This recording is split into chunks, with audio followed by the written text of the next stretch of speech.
Friends, ಎಲ್ರಿಗೂ ನಮಸ್ಕಾರ. ನಿತಾರ ಕಿಚನ್ಗೆ ಸ್ವಾಗತ.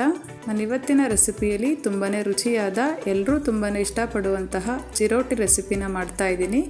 ಚಿರೋಟಿ ರೆಸಿಪಿ ಮಾಡೋದಕ್ಕೆ ಬೇಕಾಗಿರೋಂಥ ಇಂಗ್ರೀಡಿಯೆಂಟ್ಸ್ನ ನೋಡೋಣ.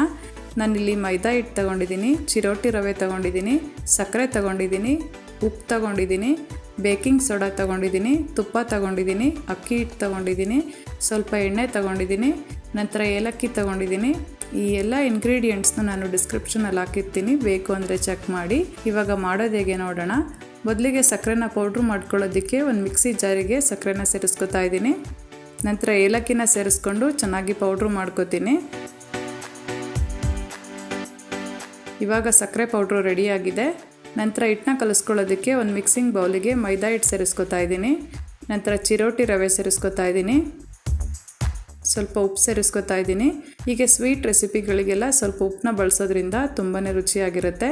ನಂತರ ಬೇಕಿಂಗ್ ಸೋಡಾ ಸೇರಿಸ್ಕೊತಾ ಇದ್ದೀನಿ, ಸ್ವಲ್ಪ ಎಣ್ಣೆ ಸೇರಿಸ್ಕೊತಾ ಇದ್ದೀನಿ.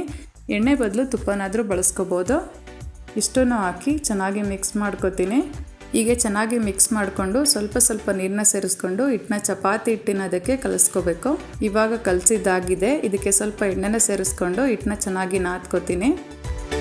ಹಿಟ್ಟನ್ನ ಎಷ್ಟು ಚೆನ್ನಾಗಿ ನಾದ್ಕೋತೀವೋ ಅಷ್ಟು ಚೆನ್ನಾಗಿ ಚಿರೋಟಿ ಆಗುತ್ತೆ.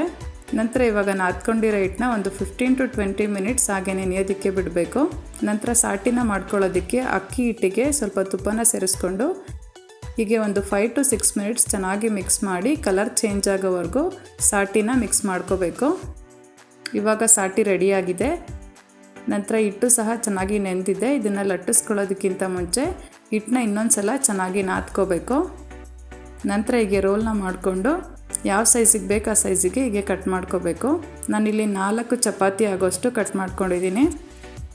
ನಂತರ ಹೀಗೆ ಸ್ವಲ್ಪ ಅಕ್ಕಿ ಹಿಟ್ಟನ್ನ ಸೇರಿಸ್ಕೊಂಡು ಚಪಾತಿ ಥರ ಲಟ್ಟಿಸ್ಕೊತೀನಿ.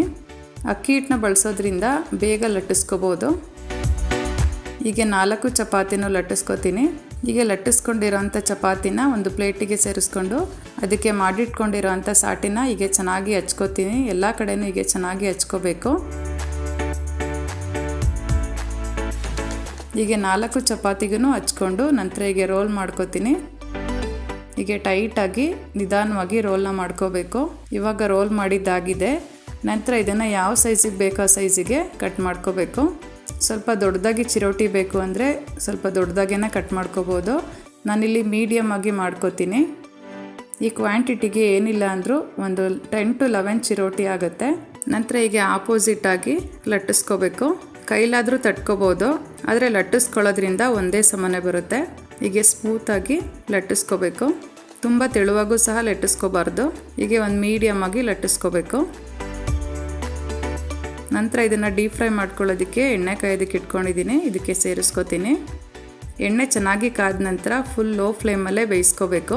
ಹೀಗೆ ಸೌಟಿಂದ ಸ್ವಲ್ಪ ಮೇಲೆ ಎಣ್ಣೆನ ಹಾಕಿ ಮಧ್ಯೆ ಎಲ್ಲ ಚೆನ್ನಾಗಿ ಬೇಯಿಸ್ಕೋಬೇಕು. ಹೀಗೆ ಸ್ವಲ್ಪ ಕಲರ್ ಚೇಂಜ್ ಆಗೋವರೆಗೂ ಚೆನ್ನಾಗಿ ಬೇಯಿಸ್ಕೋಬೇಕು. ಚೆನ್ನಾಗಿ ಬೆಂದರೆ ಕ್ರಿಸ್ಪಿಯಾಗಿ ಚೆನ್ನಾಗಾಗುತ್ತೆ ಚಿರೋಟಿ. ಇಲ್ಲ ಚೆನ್ನಾಗಿ ಬೇಯಲಿಲ್ಲ ಅಂದರೆ ಮೆತ್ತಗಾಗೋಗ್ಬಿಡುತ್ತೆ. ಇವಾಗ ಚೆನ್ನಾಗಿ ಬೆಂದಿದೆ. ಇದನ್ನು ನೀಟಾಗಿ ಎಣ್ಣೆ ಸೋರಿಸಿ ಎತ್ತಿಟ್ಕೋತೀನಿ. ಹೀಗೆ ಎಲ್ಲ ಚಿರೋಟಿನೂ ಹೀಗೆ ಬೇಯಿಸ್ಕೋಬೇಕು. ನಂತರ ಸ್ವಲ್ಪ ತಣ್ಣಗಾದ ನಂತರ ಇದಕ್ಕೆ ನಾನು ಹೀಗೆ ಸಕ್ಕರೆ ಪೌಡ್ರನ್ನ ಉದುರಿಸ್ಕೋತೀನಿ. ಸಕ್ಕರೆ ಪೌಡ್ರ್ ಜೊತೆ ತಿನ್ನೋದಕ್ಕೂ ಚೆನ್ನಾಗಿರುತ್ತೆ. ಇಲ್ಲ ಬಾದಾಮ್ ಹಾಲು ಜೊತೆನಾದರೂ ತಿನ್ಕೋಬೋದು, ಅದು ಸಹ ಚೆನ್ನಾಗಿರುತ್ತೆ. ಇದು ಕ್ರಿಸ್ಪಿಯಾದಂತಹ ಚಿರೋಟಿ ರೆಡಿಯಾಗಿದೆ. ತುಂಬಾ ರುಚಿಯಾಗಿರುತ್ತೆ. ಹೀಗೆ ನೀವು ಒಂದ್ಸಲ ಮನೇಲಿ ಟ್ರೈ ಮಾಡಿ. ನಿಮಗೂ ಈ ರೆಸಿಪಿ ಇಷ್ಟ ಆಗುತ್ತೆ ಅನ್ಕೋತೀನಿ. ಇಷ್ಟ ಆಗಿದ್ದಲ್ಲಿ ಪ್ಲೀಸ್ ಲೈಕ್, ಕಮೆಂಟ್, ಶೇರ್ ಮಾಡಿ. ಇನ್ನು ನನ್ನ ಚಾನಲ್ಗೆ ಯಾರು ಸಬ್ಸ್ಕ್ರೈಬ್ ಆಗಿಲ್ಲ ಪ್ಲೀಸ್ ಸಬ್ಸ್ಕ್ರೈಬ್ ಮಾಡಿ. Thank you all.